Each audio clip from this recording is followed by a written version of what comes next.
পুরনো প্রেম কি কখনো পেশাদারিত্বের পথে বাধা হয়ে দাঁড়ায়? প্রাক্তন প্রেমিকের সাথে স্ক্রিন শেয়ার করা কি আসলে সম্ভব? দীপিকা পাড়ুকোন এবং রণবীর কাপুর এই জুটির ম্যাজিক আমরা ইয়ে জাওয়ানি হে দিওয়ানি থেকে তামাশা ছবিতে দেখেছি। বিচ্ছেদের পরেও তাদের কেমিস্ট্রি ছিল দেখার মতো। সোমবার নিজের জন্মদিনে অনুরাগীদের বড় সারপ্রাইজ দিলেন দীপিকা। তিনি জানালেন, আবারও রণবীর কাপুরের সঙ্গে জুটি বাঁধার ব্যাপারে কথা চলছে। দীপিকা স্পষ্ট করেছেন, তিনি এখন একটি ভালো রম-কম অর্থাৎ রোমান্টিক কমেডি ছবিতে কাজ করতে আগ্রহী।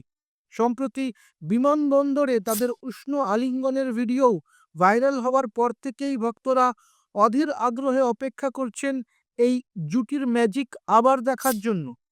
রণবীর দীপিকাকে কি আবারও বড় পর্দায় একসঙ্গে দেখতে চান আপনি?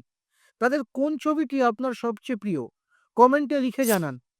আর সিনেমার আপডেট পেতে এই চ্যানেলটিকে সাবস্ক্রাইব করুন।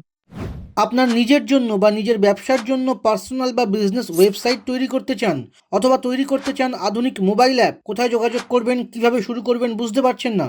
যোগাযোগ করুন নিচে দেওয়া ফোন নাম্বারে। আপনার সমস্ত প্রশ্নের উত্তর পাবেন এখানেই।